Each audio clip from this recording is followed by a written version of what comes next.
Kahit wala akong asawa. At least ano, ramdam ko na may pamilya ako, may mag-isa ko. Sana walang nagbago ko. Lalo na sa mga mamangkin ko. Kasi pinaparamdam ko na pangalawang tatay nila ako. Sa mga tito, tita ko, kay mama, thank you kasi nandyan kayo lagi nakasupport din sa akin. Since day 1, bago ako umalis ng Pinas. Thank you. Saka sana mas maraming blessing yung pumasok sa atin. Yun lang naman yung gusto ko. Asensyon ng bawat isa. Hindi lang sa atin, kundi sa lahat.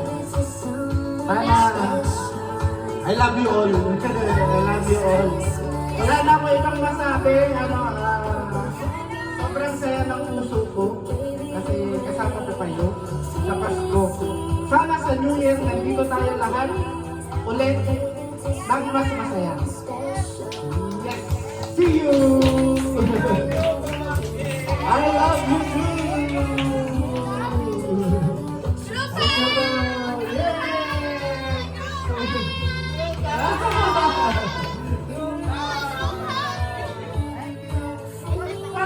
Parang nakuha nung nila yung gift nila eh. Kaya ano eh. Parang gusto kong dumukot.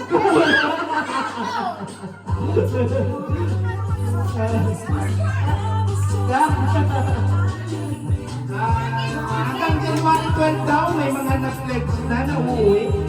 Mga ating salin ko na uuwi. Si Sheena, ginawa lahat ng paraan para makauwi.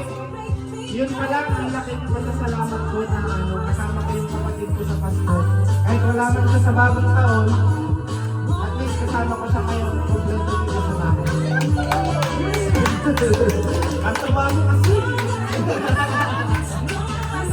Merry Christmas!